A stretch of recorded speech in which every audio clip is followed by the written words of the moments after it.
Hi hello ನಮಸ್ತೆ, ನಾನು ರಾಜು ಅಷ್ಟೇ. ನೀವು ನೋಡ್ತೀರಾ centre point Kannada YouTube channel.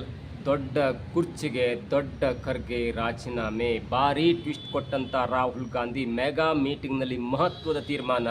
ಮತ್ತೊಂದು ಕಡೆ ಫಲಿಸೇ ಬಿಟ್ಟಿತು DKಯ ಸೀಕ್ರೆಟ್ ಪ್ಲ್ಯಾನ್. ಏನಿದು ಅಪ್ಡೇಟ್ ಇವೆಲ್ಲವನ್ನು ನೋಡೋಣ. ಅದಕ್ಕಿಂತ ಮೊದಲು ಇಲ್ಲಿ ತನಕ ನಮ್ಮ ಚಾನಲ್ನ ಸಬ್ಸ್ಕ್ರೈಬ್ ಮಾಡಿಲ್ಲ ಅಂದರೆ ಈಗಲೇ ಸಬ್ಸ್ಕ್ರೈಬ್ ಮಾಡಿ, ಜೊತೆಗೆ ಕಾಮೆಂಟ್ಗಳ ಮುಖಾಂತರ ತಮ್ಮ ಅಭಿಪ್ರಾಯವನ್ನು ತಿಳಿಸಬಹುದು. ಎಸ್ ವೀಕ್ಷಕರೇ, ನಿನ್ನೆ ಮಧ್ಯಾಹ್ನದ ನಂತರ 3 ಗಂಟೆಗೆ ಸಿದ್ದರಾಮಯ್ಯನವರು ತಮ್ಮ ಆಪ್ತ ಸಚಿವರ ಜೊತೆಗೆ ರಾಜಭವನ ಅಂದರೆ ಲೋಕಭವನಕ್ಕೆ ಹೋಗ್ತಾರೆ, ರಾಜೀನಾಮೆಯನ್ನು ಕೊಡ್ತಾರೆ ಮತ್ತು ಅದಾದ ನಂತರ ತಮ್ಮ ಗೃಹ ಕಚೇರಿ ಕೃಷ್ಣಾದಲ್ಲಿ ಸುದೀರ್ಘವಾದಂಥ 1 ಗಂಟೆಗಳ ಕಾಲ ಸುದ್ದಿಗೋಷ್ಠಿಯನ್ನು ಮಾಡಿ ಮಾತಾಡಿ ಇಡೀ ನಮ್ಮ ಕರ್ನಾಟಕದ ಜನತೆಗೆ ಮತ್ತು ತಮ್ಮ ಈ CM ಅವಧಿಗೆ ಸಹಾಯ ಮಾಡಿದಂಥ ಪ್ರತಿಯೊಬ್ಬರೂ ಕೂಡ ಒಂದು ಧನ್ಯವಾದವನ್ನು ಹೇಳ್ತಾರೆ. ಅದಾದ ನಂತರ ಸಡನ್ನಾಗಿ ಅವರು ದೆಹಲಿಗೆ ಹೋಗ್ತಾರೆ.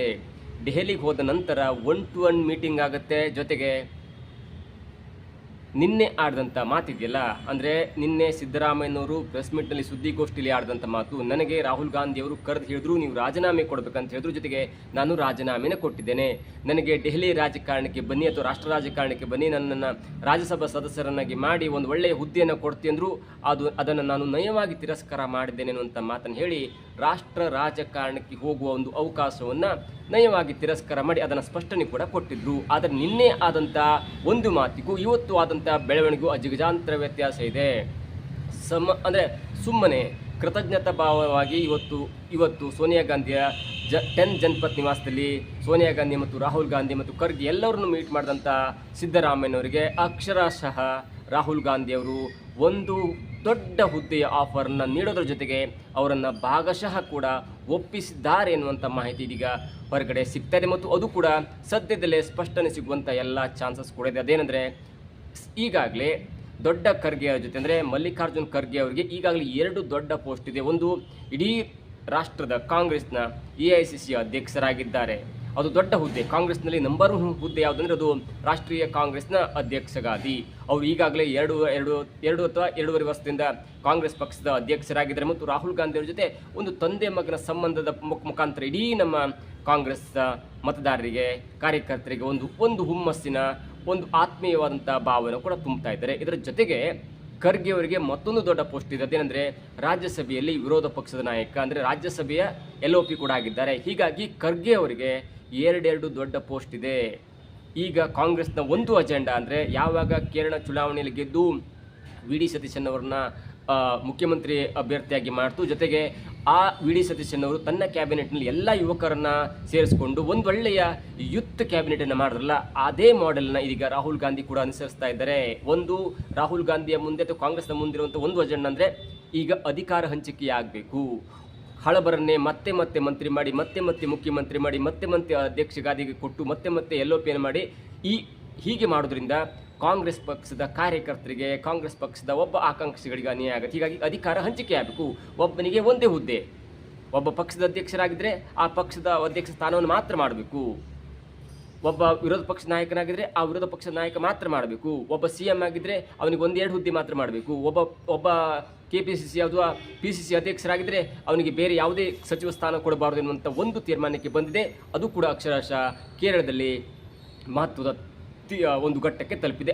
ಅದೇ ಒಂದು ಹಂತವಾಗಿ ಇದೀಗ ಅಧಿಕಾರ ಹಂಚಿಕೆಯ ಮುಂದುವರೆದ ಭಾಗವಾಗಿ ಕರ್ನಾಟಕದಲ್ಲಿ 8 ವರ್ಷ ಅಧಿಕಾರವನ್ನು ಮಾಡಿದಂಥ ಸಿದ್ದರಾಮಯ್ಯನವ್ರನ್ನ ಸಲೀಸಾಗಿ ಕೆಳಗಿಳಿಸಿ ಸುಖಾಂತಿ ಮಾಡಿ ಅವರ ಜಾಗದಲ್ಲಿ DK ಶಿವಕುಮಾರನ್ನ ತಂದು ಕೂರಿಸುವಂಥ ಕೆಲಸ ಮಾಡಿದೆ ಮತ್ತು DK ಶಿವಕುಮಾರ್ ಅವರಿಗೆ ಒಂದು ಸ್ವತಂತ್ರವಾದ ಕ್ಯಾಬಿನೆಟ್ ರಚನೆ ಮಾಡಲಿಕ್ಕೆ ರಾಹುಲ್ ಗಾಂಧಿ ಸೂಚನೆಯನ್ನು ಕೊಟ್ಟಿದೆ. ಹೀಗಾಗಿ 33 ಸಚಿವ ಸ್ಥಾನದಲ್ಲಿ ಒಂದು 20 ಜನ ಹೊಸಬರು ಇರ್ತಾರೆ, 20ಕ್ಕೂ ಹೆಚ್ಚು ಜನ ಹೊಸಬರು ಇರ್ತಾರೆ. ಅದರಲ್ಲೂ ಮುಖ್ಯವಾಗಿ ಯಂಗ್ಸ್ಟರ್ಸ್ ಇರ್ತಾರೆ ಅನ್ನುವಂಥ ಮಾಹಿತಿ ಇದೀಗ ಸಿಗ್ತಾ ಇದೆ. ಆದರೆ ಅಧಿಕಾರ ಹಂಚಿಕೆಯ ಮತ್ತೊಂದು 3ನೇ ಭಾಗವಾಗಿ ಅಧಿಕಾರ ಹಂಚಿಕೆ ಕೇರಳದಲ್ಲಾಯಿತು, ಅಧಿಕಾರ ಹಂಚಿಕೆ ಕರ್ನಾಟಕದಲ್ಲಿತ್ತು, ಅಧಿಕಾರ ಹಂಚಿಕೆ ಕೇಂದ್ರದಲ್ಲೂ ಆಗಬೇಕೆನ್ನೋ ದೃಷ್ಟಿಯಲ್ಲಿ ಇದೀಗ ಮಲ್ಲಿಕಾರ್ಜುನ್ ಖರ್ಗೆ ಅವರು ನಿಭಾಯಿಸ್ತಾ ಇರುವಂಥ AICC ಅಧ್ಯಕ್ಷ ಸ್ಥಾನ ಜೊತೆಗೆ ನಿಭಾಯಿಸ್ತಿರುವಂಥ ರಾಜ್ಯಸಭೆಯ LOP ಇದೆಯಲ್ಲ, ವಿರೋಧ ಪಕ್ಷದ ನಾಯಕ ಇದೆಯಲ್ಲ, ಆ ನಾಯಕ ಸ್ಥಾನಕ್ಕೆ ದೊಡ್ಡ ಖರ್ಗೆ ಅಂದರೆ ಮಲ್ಲಿಕಾರ್ಜುನ್ ಖರ್ಗೆ ಅವರು ರಾಜೀನಾಮೆ ಕೊಡ್ತಾರೆ. ಅದು ಕೂಡ ಸದ್ಯದಲ್ಲೇ ಆಗುತ್ತೆ. ಅದಕ್ಕೆ ಮತ್ತೊಂದು ಕಾರಣ ಅಂದರೆ ಅವರ ರಾಜ್ಯಸಭಾ ಅವಧಿ ಕೂಡ ರಾಜ್ಯಸಭಾ MPಯ ಸದಸ್ಯದ ಅವಧಿ ಕೂಡ ಮುಗಿತದೆ. ಜೂನ್ 18ಕ್ಕೆ ಮುಗಿಯುತ್ತೆ. ಅದಾದ ಚುನಾವಣೆ ಆಗುತ್ತೆ. ಅವರು ಸ್ಪರ್ಧೆ ಮಾಡ್ಬೋದು, ಪಕ್ಷ ಬಯಸ್ತ್ರಿ, ಇಲ್ಲಾಂದರೆ AICC ಅಧ್ಯಕ್ಷ ಸ್ಥಾನಕ್ಕೆ ಮಾತ್ರ ಅಲಂಕರಿಸಿ ಪಕ್ಷ ಸಂಘಟನೆ ಮಾಡಬಹುದು. ಹೀಗಾಗಿ ರಾಹುಲ್ ಗಾಂಧಿಯವರು ಇದೀಗ ಸಿದ್ದರಾಮಯ್ಯನವರಿಗೆ ಅತಿ ದೊಡ್ಡದಾದಂಥ ಒಂದು ಆಫರ್ ಕೊಟ್ಟಿದ್ದಾರೆ. ನೀವು ರಾಜ್ಯಸಭೆಗೆ ಬರಬೇಕು, ಜೊತೆಗೆ ರಾಜ್ಯಸಭೆಗೆ ಬಂದ ನಂತರ ನೀವು LOP ಸ್ಥಾನವನ್ನು ನಿಭಾಯಿಸಬೇಕು. ನೀವು ಈಗ ಸಿದ್ದರಾಮಯ್ಯನವರಾಗಿದ್ದು CM ಆಗಿದ್ದು ಕರ್ನಾಟಕದ ಜನತೆಗೆ ನೀವು ಎಷ್ಟೇ ದೊಡ್ಡ ನಾಯಕರಾಗಿದ್ದರೂ ಕೂಡ ಇದೀಗ ರಾಷ್ಟ್ರ ರಾಜಕಾರಣದಲ್ಲಿ ಮೋದಿಯವರನ್ನು ಎದುರಿಸುವಂಥ ಒಬ್ಬ ಹಿಂದುಳಿದ ನಾಯಕ ಬೇಕು. ಹೇಗೆ ಮಲ್ಲಿಕಾರ್ಜುನ ಖರ್ಗೆ ಅವರನ್ನು ಹಿಂದುಳಿದ ನಾಯಕರಾಗಿ ಅಥವಾ ದಲಿತ ನಾಯಕರಿಗೆ ಮೋದಿಯವರನ್ನು ಹೇಗೆ ನಿಭಾಯಿಸ್ತಿದ್ರಲ್ಲ, ಅದೇ ರೀತಿ LOP ಆಗಿ ನೀವು ಮೋದಿಯನ್ನು ಎದುರಿಸಬೇಕು. ನಿಮಗೆ ಹಿಂದಿ ಸ್ವಲ್ಪ ಕಷ್ಟ ಆದರೂ ಕೂಡ ಇಂಗ್ಲೀಷ್ನಲ್ಲಿ ನೀವು ಎದುರಿಸುವಂಥ ತಾಕತ್ತಿದೆ. ನಿಮಗೆ ಎಲ್ಲ ಲಾ ಪಾಯಿಂಟ್ಸ್ ಗೊತ್ತಿದೆ. ಹೀಗಾಗಿ ನಿಮ್ಮಂಥ ಒಬ್ಬ ನಾಯಕ ರಾಜ್ಯಸಭೆಯಲ್ಲಿ ಇರಬೇಕು. ಮುಂದೆ ಒಳ್ಳೆಯದಾಗುತ್ತೆ. ಮುಂದೆ ನಾವು ಕಾಂಗ್ರೆಸ್ ಪಕ್ಷ ಅಧಿಕಾರಕ್ಕೆ ಬಂದಾಗ ಫೈನಾನ್ಸ್ ಮಿನಿಸ್ಟರ್ ಕೂಡ ಆಗ್ಬೋದು. ಅಂಥ ಒಂದು ಆಫರ್, ಅಂಥ ಒಂದು ಅವಕಾಶ ಕೂಡ ಇದೆ ಅನ್ನುವಂಥ ಮನವರಿಕೆ ಮಾಡಿಕೊಟ್ಟಿದ್ದಾರೆ. ಹೀಗಾಗಿ ಒಂದು ಹಂತಕ್ಕೆ ಸಾಫ್ಟ್ ಆದಂಥ ಸಿದ್ದರಾಮಯ್ಯ ರಾಜ್ಯಸಭಾ ಸದಸ್ಯ ಸ್ಥಾನಕ್ಕೆ ಒಪ್ಪಿದ ನಂತರ ಅವ್ರಿಗೆ ಯಾವಾಗ LOP ಸಿಗುತ್ತೆ ಎಲ್ಲವೂ ಕೂಡ ಕುತೂಹಲಕಾರಿಯಾಗಿದೆ. ಆದರೆ ರಾಹುಲ್ ಗಾಂಧಿಯವರ ಜೊತೆ ಒಂದು ಒಳ್ಳೆಯ ರ್ಯಾಪನ್ನು ಮೇಂಟೈನ್ ಮಾಡಿದಂಥ ಸಿದ್ದರಾಮಯ್ಯನವರು ರಾಹುಲ್ ಗಾಂಧಿ ಹೇಳಿದಾಗ ಕೇಳಿದ್ದಾರೆ. ರಾಹುಲ್ ಗಾಂಧಿ ರಿಸೈನ್ ಮಾಡಿದ ಕೂಡಲೇ ಸಂಪೂರ್ಣವಾಗಿ ಯಾವುದೇ ತಕರಾರಿಲ್ಲದೆ ಯಾವುದೇ ಬೇಡಿಕೆ ಇಲ್ಲದೆ ರಾಜೀನಾಮೆಯನ್ನು ಕೂಡ ಕೊಟ್ಟಿದ್ದಾರೆ. ಕೃತಜ್ಞತಾ ಭಾವವಾಗಿ ಇವತ್ತು ಮೀಟ್ ಆದ ಸಂದರ್ಭದಲ್ಲಿ ಆದಂಥ ಒಂದೇ ಒಂದು ಚರ್ಚೆ ಅಂದರೆ ರಾಜ್ಯಸಭಾ ಸದಸ್ಯರಾಗಬೇಕು, ಜೊತೆಗೆ ನೀವು LOP ಆಗಬೇಕು ಅನ್ನುವಂಥ ಒಂದು ಹಂತಕ್ಕೆ ಮಾತುಕತೆ ಸಕ್ಸಸ್ ಆಗಿದೆ ಅನ್ನುವಂಥ ಮಾತು ಕೇಳಿಬರ್ತಿದೆ.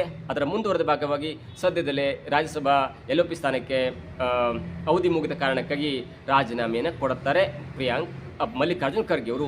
ಇದರ ಮತ್ತೊಂದು ಭಾಗವಾಗಿ ನೋಡಿ, ಅಧಿಕಾರ ಹಂಚಿಕೆಯಾಗಬೇಕು ಎನ್ನುವಂಥ ಕಾರಣಕ್ಕಾಗಿ ಕರ್ನಾಟಕದಲ್ಲಿ DK ಶಿವಕುಮಾರ್ ಅವರು CM ಆಗ್ತಾರೆ ರವಿವಾರ ಎನ್ನುವಂಥ ಸುದ್ದಿ ಬರ್ತಿದೆ. ಜೊತೆಗೆ ಕರ್ನಾಟಕದಲ್ಲೂ ಕೂಡ ಒಂದು ದಲಿತ ಕೋಟದಿಂದ DCM ಮತ್ತೊಂದು ಲಿಂಗಾಯತ ಕೋಟದಿಂದ DCM ಎನ್ನುವಂಥ ಎರಡು DCM ಹುದ್ದೆ ಸೃಷ್ಟಿಯಾಗುವಂಥ ಸಾಧ್ಯತೆ ಕೂಡ ಇದೆ. ಆದರೆ ಲಿಂಗಾಯತ ಕೋಟದಿಂದ ಲಕ್ಷ್ಮೀ ಹೆಬ್ಬಾಳ್ಕರ್ ಅಥವಾ MB ಪಾಟೀಲ್ ಆಗಬಹುದು. ಮತ್ತೊಂದು ಕಡೆ ದಲಿತ ಕೋಟದಿಂದ ಪರಮೇಶ್ವರ್ ಅಥವಾ ಪ್ರಿಯಾಂಕ್ ಖರ್ಗೆ ಅವರನ್ನ DCM ಮಾಡುವಂಥ ಎಲ್ಲ ಸಾಧ್ಯತೆ ಇದೆ. ಹೀಗಾಗಿ ಒಂದು ವೇಳೆ ಪ್ರಿಯಾಂಕ್ ಖರ್ಗೆ ಅವರ ಮೇಲೆ ಕಾಂಗ್ರೆಸ್ಗೆ ದೊಡ್ಡದಂಥ ನಂಬಿಕೆ ಇದೆ. ಅದರಲ್ಲೂ ಮುಖ್ಯವಾಗಿ ಯಾವ ರೀತಿಯಲ್ಲಿ RSS ಅನ್ನು ಎದುರಿಸಿದ್ರು, ಯಾವ ರೀತಿಯಲ್ಲಿ ಈ RSSನವರು ಅವರ ಒಂದು ದೊಣ್ಣೆಯನ್ನು ಹಿಡಿಬಾರ್ದು ಎನ್ನುವಂಥ ಕಾರಣಕ್ಕಾಗಿ ದೊಡ್ಡ ಇತಿಹಾಸ ಸೃಷ್ಟಿ ಮಾಡಿ ಕಂಪ್ಲೇಂಟ್ ಆಯಿತು. ಅದಾದ ನಂತರ ಕೋರ್ಟಿಗೆ ಹೋಯಿತು. ಅದಾದ ನಂತರ ಮೋಹನ್ ಭಾಗವತ್ ಅವರು ಬೆಂಗಳೂರಿಗೆ ಬಂದ್ಕೊಂಡು ಪ್ರೆಸ್ ಮೀಟ್ ಮಾಡುವ ಲೆವೆಲಿಗೆ ಬಂತಲ್ಲ. ಹಾಗಾಗಿ ಪ್ರಿಯಾಂಕಾ ಗಾಂಧಿಯವರು RSS ಅನ್ನು ಎದುರು ಹಾಕೊಂಡಂಥ ರೀತಿಯ ಬಗ್ಗೆ ರಾಹುಲ್ ಗಾಂಧಿ ಅವರಿಗೆ ಮೆಚ್ಚುಗಿದೆ. ಮತ್ತು ಕರ್ನಾಟಕದಲ್ಲಿ ಮುಂದಿನ ದಿನಗಳಲ್ಲಿ ಒಬ್ಬ ದಲಿತ ನಾಯಕ ದೊಡ್ಡದಾಗಿ ಬೆಳೆಯುತ್ತಾರೆ. ಮತ್ತೊಂದು ಅವರಿಗೆ ಒಂದು ಅವಕಾಶ ಇದೆ. ಮತ್ತು ಕರ್ನಾಟಕದ ಕಾಂಗ್ರೆಸ್ ಪಕ್ಷಕ್ಕೆ ಸೆಟ್ ಆಗ್ತಾರೆ, ಆಸ್ತಿ ಆಗ್ತಾರೆ ಅನ್ನೋ ದೃಷ್ಟಿಯಲ್ಲಿ ಪ್ರಿಯಾಂಕ್ ಖರ್ಗೆ ಅವರಿಗೆ DCM ಮಾಡುವಂಥ ಸಾಧ್ಯತೆ ಇದೆ ಅನ್ನುವಂಥ ಲೆಕ್ಕಾಚಾರದ ಹಿನ್ನೆಲೆಯಲ್ಲಿ ಒಂದೇ ಕುಟುಂಬಕ್ಕೆ AICC ಅಧ್ಯಕ್ಷ, ಒಂದೇ ಕುಟುಂಬಕ್ಕೆ ರಾಜ್ಯಸಭೆ LOP, ಒಂದೇ ಕುಟುಂಬಕ್ಕೆ ಅದೇ ಮಗನಿಂದ ಅದೇ ಒಬ್ಬ ಅಧ್ಯಕ್ಷನ ಮಗನಿಗೆ ಒಂದು ರಾಜ್ಯದಲ್ಲಿ DCM ಪಟ್ಟ ಕೊಟ್ಟರೆ ಅಧಿಕಾರಿ ಹಂಚಿಕೆ ಆಗಲ್ಲ ಮತ್ತು ಅದೊಂದು ಪಕ್ಷದ ರಾಜಕಾರಣ, ಕುಟುಂಬ ರಾಜಕಾರಣ ಆಗುತ್ತೆ ಅನ್ನೋ ದೃಷ್ಟಿಯಲ್ಲಿ ಈಗ ಒಂದು ಹುದ್ದೆಯಿಂದ ಮಲ್ಲಿಕಾರ್ಜುನ್ ಖರ್ಗೆ ಅವರನ್ನ ಖುಲಾಸಿ ಮಾಡಲಾಗುತ್ತದೆ, ಅವರನ್ನು ವಿಮುಕ್ತಿಗೊಳಿಸಲಾಗುತ್ತೆ. ಆ ವಿಮುಕ್ತಿಗೊಂಡಂಥ ಜಾಗಕ್ಕೆ ಸಿದ್ದರಾಮಯ್ಯನವರನ್ನ ತಂದು ಕೂರಿಸುವಂಥ ಕೆಲಸ ಇದೀಗ ರಾಹುಲ್ ಗಾಂಧಿಯವರು ಸಲೀಸಾಗಿ ಮಾಡುವಂಥ ಒಂದು ಕಾರ್ಯಕ್ಕೆ ಮುಂದಾಗಿದ್ದಾರೆ. ಇಲ್ಲಿ ನೋಡಿ ಮತ್ತೊಂದು ಕತೆ ಅಂದರೆ, ಕರ್ನಾಟಕದಿಂದ ಸಿದ್ದರಾಮಯ್ಯನವ್ರನ್ನ ಕಳಿಸಲೇಬೇಕೆನ್ನುವಂಥ ಒಂದು ಪ್ಲ್ಯಾನ್ ಇದೀಗ DK ಶಿವಕುಮಾರ್ದು ಕೂಡ ಆಗಿತ್ತು. ಒಂದು ವೇಳೆ DK ಶಿವಕುಮಾರ್ ಅವರು ಅಂದುಕೊಂಡದ್ದೇ ಆದರೆ ರಾಜ್ಯಸಭಾ ಸದಸ್ಯ ಸ್ಥಾನಕ್ಕೆ ಸಿದ್ದರಾಮಯ್ಯನವರು ಆಯ್ಕೆ ಆಗ್ತಾರೆ ಮತ್ತು ಅವರು ಕೂಡ LOP ಆಗ್ತಾರೆ. ಆದರೂ ಒಂದು ವೇಳೆ ಆಗಲಿಲ್ಲ ಅಂದರೆ DK ಶಿವಕುಮಾರ್ ಅವ್ರಿಗೆ ಏನು ಭಯ ಇತ್ತಂದರೆ, ನೋಡಿ DK ಶಿವಕುಮಾರ್ ಅವರು CM ಆಗ್ತಾರೆ, ಸಚಿವ ಸಂಪುಟ ಇರುತ್ತೆ, ಕ್ಯಾಬಿನೆಟ್ ದರ್ಜೆಯ ಹಿರಿಯ ನಾಯಕರು ಕೂಡ ಇರ್ತಾರೆ. ಆದರೆ ಒಂದು ಹಂತಕ್ಕೆ ಜಾರ್ಜ್ ಅವರ ನಿವಾಸು ಅಥವಾ ಬೇರೆ ನಿವಾಸು ಈ 7 ಮಿನಿಸ್ಟರ್ ಕ್ವಾರ್ಟರ್ಸ್ನಲ್ಲಿ ಒಂದು ಒಳ್ಳೆಯ ಮನೆಯಲ್ಲಿ ಸಿದ್ದರಾಮಯ್ಯನವರು ಅಲ್ಲಿ ರೆಸಿಡೆಂಟ್ ಆದರೆ, ಅಲ್ಲಿ ವಾಸ ಮಾಡಿದ್ರೆ ಆಗ ಅಲ್ಲಿರುವಂಥ ಸಚಿವರು, ಅಲ್ಲಿರುವಂಥ ನಾಯಕರು, ಅಲ್ಲಿರುವಂಥ MLAಗಳು ಎಲ್ಲವೂ ಕೂಡ ಪವರ್ ಸೆಂಟರ್ ಆಗಿ ಸಿದ್ದರಾಮಯ್ಯನವರನ್ನ ಯೂಸ್ ಮಾಡ್ಕೋತಾರೆ. ಜೊತೆಗೆ ತಮಗೇನಾದರೂ ಅಸಮಾಧಾನ ಆದರೆ DK ಶಿವಕುಮಾರ್ ಸರಿಯಾಗಿ ಮಾತನಾಡಿಸಿಲ್ಲ, ಅನುದಾನ ಕೊಟ್ಟಿಲ್ಲ, ಹಾಗೆ ಮಾಡಲಿ ಹೀಗೆ ಮಾಡಿಲ್ಲ ಅಂತ ಒಂದು ಪುಕಾರನ್ನು ಎತ್ಕೊಂಡು ಪದೇ ಪದೇ ಸಿದ್ದರಾಮಯ್ಯನವರ ನಿವಾಸಕ್ಕೆ ಹೋಗಿ ಅಲ್ಲಿಂದ ಆಟ ಆಡಿಸುವಂಥ ಸಾಧ್ಯತೆ ಇರುತ್ತೆ. ಮತ್ತು ಅದು ಸರ್ಕಾರಕ್ಕೆ ಮತ್ತು ಅದು ಮುಂದಿನ ಬೆಳವಣಿಗೆಯ DK ಶಿವಕುಮಾರ್ ಮುಂದಿನ ಹಾದಿಗೆ ಕಷ್ಟ ಆಗುತ್ತೆ ಅನ್ನೋ ದೃಷ್ಟಿಯಲ್ಲಿ ಹೇಗಾದರೂ ಮಾಡಿ DK ಶಿವಕುಮಾರ್ ಅವರ ಪ್ಲಾನ್ ಹೇಗಿತ್ತಂದರೆ, ಸಿದ್ದರಾಮಯ್ಯನವರು ರಾಷ್ಟ್ರ ರಾಜಕಾರಣ ಕಳಿಸಬೇಕು, ಕರ್ನಾಟಕದಲ್ಲಿ ಹಿಂದುಳಿದ ವರ್ಗದ ನಾಯಕನನ್ನು ಮುಖ್ಯಮಂತ್ರಿ ಸ್ಥಾನದ ಕೆಳಗಿಳಿಸಿದ್ದಾರೆ ಎನ್ನುವಂಥ ಈ ಒಂದು ಅಪಖ್ಯಾತಿ ಇದೆಯಲ್ಲ. ಹೇಗೆ ವೀರೇಂದ್ರ ಪಾಟೀಲ್ ಅವರನ್ನ ಕೆಳಗಿಳಿಸಿದ್ರು, ಹೇಗೆ ದೇವರಾಜ್ ಅವರನ್ನ ಕೆಳಗಿಳಿಸಿದ್ರು, ಹೇಗೆ ಬಂಗಾರಪ್ಪನವ್ರನ್ನ ಕೆಳಗಿಳಿಸಿದ್ರು, ಹೇಗೆ ಈಗ ಸಿದ್ದರಾಮಯ್ಯ ಎನ್ನುವಂಥ ಒಬ್ಬ ಹಿಂದುಳಿದ ವರ್ಗದ ಒಬ್ಬ ಮುಖ್ಯಮಂತ್ರಿನ ಕೆಳಗಿಳಿಸಿ ಒಂದು ಹಿಂದುಳಿದ ವಿರೋಧಿಗಳು ಎನ್ನುವಂಥ ಪಟ್ಟವನ್ನು ಹೇಗೆ ಕಳಿಸ್ಕೊಂಡ್ರಲ್ಲ ರಾಹುಲ್ ಗಾಂಧಿಯವರು, ಆ ಅಪಖ್ಯಾತಿಯಿಂದ ಹೊರಬರಲಿಕ್ಕೆ ಸಿದ್ದರಾಮಯ್ಯನವ್ರನ್ನ ಒಬ್ಬ LOP ಮಾಡಿದ್ರೆ ಆ ಒಂದು ಕುಖ್ಯಾತಿಯಿಂದ ಹೊರಗೆ ಬರಬಹುದು ಅನ್ನೋ ದೃಷ್ಟಿಯಲ್ಲಿ ಇದೀಗ DK ಶಿವಕುಮಾರ್ ಮತ್ತು ಬೇರೆ ಬೇರೆ ದೊಡ್ಡ ನಾಯಕರು ಹೇಳಿದಂಥ ಒಂದು ಉಪಾಯದ ಮೇರೆಗೆ, ಒಂದು ಸಲಹೆ ಮೇರೆಗೆ ಇದೀಗ ಸಿದ್ದರಾಮಯ್ಯನವರಿಗೆ ರಾಜ್ಯಸಭಾ ಸದಸ್ಯ ಸ್ಥಾನವನ್ನು ಕೊಡೋದ್ರ ಜೊತೆಗೆ ಪಾರ್ಲಿಮೆಂಟಲ್ಲಿ ಅಂದರೆ ರಾಜ್ಯಸಭೆಯಲ್ಲಿ ವಿರೋಧ ಪಕ್ಷದ ನಾಯಕನಾಗಿ ಮಾಡುವಂಥ ಕೆಲಸ ಜೋರಾಗಿ ನಡೀತಿದೆ. ಅಂತಿಮವಾಗಿ ಸಿದ್ದರಾಮಯ್ಯನವರು ಒಪ್ತಾರ ಬಿಡ್ತಾರ ಅದು ಬೇರೆ ವಿಷಯ. ಆದರೆ ಅಂಥ ಒಂದು ಕೆಲಸ ಆಗ್ತಿದೆ. ಅದರ ಹಿನ್ನೆಲೆ ರಾಹುಲ್ ಗಾಂಧಿ ಅವರು ಸಿದ್ದರಾಮಯ್ಯನ ಜೊತೆ ಮಾತಾಡಿದ್ದು ಮತ್ತು ಏನಾದರೂ ಮಾಡಿ ಸಿದ್ದರಾಮಯ್ಯನವ್ರನ್ನ ರಾಜ್ಯದಿಂದ ಹೊರಗೆ ಕಳಿಸ್ಬೇಕು ಅಥವಾ ರಾಜ್ಯದಿಂದ ರಾಷ್ಟ್ರ ರಾಜ್ಯಕ್ಕೆ ಕಳಿಸಿದ್ರೆ ಇಲ್ಲಿ ನಮ್ಮ ರಾಜಕಾರಣ ಸುಲಭವಾಗುತ್ತೆ ಅನ್ನುವಂಥ ಹುನ್ನಾರ ಒಂದು ಪ್ಲ್ಯಾನ್ ಜೊತೆಗೆ ಈ ಎಲ್ಲ ನೋಡ್ತಾ ಇದ್ದರೆ ಮುಂದೊಂದು ದಿನ ರಾಷ್ಟ್ರ ರಾಜಕಾರಣಕ್ಕೆ ಸಿದ್ದರಾಮಯ್ಯನವರು ಹೋದರೂ ಅಚ್ಚರಿಯಿಲ್ಲ. ಹೋಗಲಿಲ್ಲ ಅಂದರೆ ರಾಷ್ಟ್ರ ರಾಜಕಾರಣವನ್ನು ಒಪ್ಪಲಿಲ್ಲ ಅಂದರೆ ಅದು ಸದ್ಯದ ಮಟ್ಟಿಗೆ 2 ವರ್ಷದ DK ಶಿವಕುಮಾರ್ ಆಡಳಿತಕ್ಕೆ ಒಂದು ಹಂತಕ್ಕೆ ಹಿಡಿತ ಸಾಧಿಸ್ತಾರೆ ಸಿದ್ದರಾಮಯ್ಯನವರು. ಅದರಲ್ಲಿ ಯಾವುದೇ ಅಚ್ಚರಿಯಿಲ್ಲ. ಈಗಾಗಲೇ ಸಿದ್ದರಾಮಯ್ಯನವರು ರಾಹುಲ್ ಗಾಂಧಿ ಅವರನ್ನು ಮೀಟ್ ಮಾಡಿ 3 ಒಂದು ವಿಷಯವನ್ನು ಚರ್ಚೆ ಮಾಡಿದರೆ, ಅದು LOP ಬಿಟ್ಟು 3 ವಿಷಯಗಳನ್ನು ಚರ್ಚೆ ಮಾಡಿದರೆ, ಅದು ಕೂಡ ಒಂದು ರಾಜ್ಯಸಭಾ ಸದಸ್ಯರಿಗೆ ಯಾರನ್ನು ಆಯ್ಕೆ ಮಾಡಬೇಕು, ಎರಡನೇದಾಗಿ ಕ್ಯಾಬಿನೆಟ್ನಲ್ಲಿ 15 ಹಳೆ ಸಚಿವರನ್ನೇ ಇಟ್ಕೊಳ್ಬೇಕು ಮತ್ತು ಹೊಸ 5 ಯಂಗ್ ಮುಖವನ್ನು ಸೇರಿಸಬೇಕು, ಜೊತೆಗೆ ಯತೀಂದ್ರ ಅವರಿಗೆ ವೈದ್ಯಕೀಯ ಶಿಕ್ಷಣ ಅಥವಾ ಒಂದು ಇಂಡಸ್ಟ್ರಿಯಲ್ ಸಚಿವ ಸ್ಥಾನವನ್ನು ಕೊಡಬೇಕಿರುವಂಥ 3 ಬೇಡಿಕೆಯನ್ನು ಇಟ್ಟಿದ್ದಾರೆ ಅನ್ನುವಂಥ ಮಾಹಿತಿ ಕೇಳಿಬರ್ತಾ ಇದೆ. ಏನೇ ಆಗಲಿ, ನಿನ್ನೆ ಸರ್ಕಾರದ ಯಾವುದೇ ಸೌಲಭ್ಯವನ್ನು ಉಪಯೋಗಿಸಿದಂಥ ಸಿದ್ದರಾಮಯ್ಯನವರು ಪ್ರೈವೇಟ್ ಹೋಟೆಲ್ ಇಟ್ಕೊಂಡಿದ್ರು, ಪ್ರೈವೇಟ್ ಒಂದು ಹೋಟೆಲಲ್ಲಿ ಊಟ ಮಾಡಿದ್ರು, ಒಂದು ಪ್ರೈವೇಟ್ ಇದರಲ್ಲಿ ಒಂದು ಹೋಟೆಲಲ್ಲಿ ಉಳ್ಕೊಂಡ್ರು, ಜೊತೆಗೆ ಯಾವುದೇ ಕಾರನ್ನು ಕೂಡ ಬಳಸ್ಕೊಂಡಿರಲಿಲ್ಲ, ಜೊತೆಗೆ ಜಾರ್ಜ್ ಪರಮೇಶ್ವರ್ ಎಲ್ಲ ಕೂಡ ಇದ್ದರು. ಹೀಗಾಗಿ ಎಲ್ಲೋ ಒಂದು ಕಡೆ ಇದೀಗ DK ಶಿವಕುಮಾರ್ ಆಟವನ್ನು ಹೇಗೆ ಕಟ್ಟಾಕ್ತಾರೆ ಒಂದಾದರೆ, ಮತ್ತೊಂದು ಕಡೆ DK ಶಿವಕುಮಾರ್ ಕೂಡ ಸಿದ್ದರಾಮಯ್ಯ ರಾಷ್ಟ್ರ ರಾಜಕಾರಣ ಕಳಿಸ್ಬಿಟ್ರೆ ಒಂದು ಹಂತಕ್ಕೆ ರಾಜ್ಯದಲ್ಲಿ ಅಧಿಕಾರವನ್ನು ಸುಲಭವಾಗಿ ಮಾಡಬಹುದು ಎನ್ನುವಂಥ ಹುನ್ನಾರ ಕೂಡ ಇದೆ. ಅಂತಿಮವಾಗಿ ರಾಹುಲ್ ಗಾಂಧಿ ಅವರು ಏನು ತೀರ್ಮಾನ ತೆಗೆದುಕೊಳ್ತಾರೆ, ಒತ್ತಾಯ ಮಾಡಿದ್ರೆ ಸಲೀಸಾಗಿ ಒಪ್ಕೋತಾರೆ ಸಿದ್ದರಾಮಯ್ಯನವರು, ಅದರಲ್ಲಿ ಮಾತೇ ಇಲ್ಲ. ಆದರೆ ಸಿದ್ದರಾಮಯ್ಯನವರನ್ನು ಒಪ್ಪಿಸುವಲ್ಲಿ ಯಾವ ತರಹದಲ್ಲಿ ಪ್ರಯತ್ನ ಮಾಡ್ತಾರೆ ಎಲ್ಲೂ ಕೂಡ ಕಾದು ನೋಡಬೇಕಾಗಿದೆ. ಇದಾಗುತ್ತೆ ಇವತ್ತಿನ ವಿಶೇಷ. ನೋಡ್ತಾರೆ centre point Kannada YouTube channel.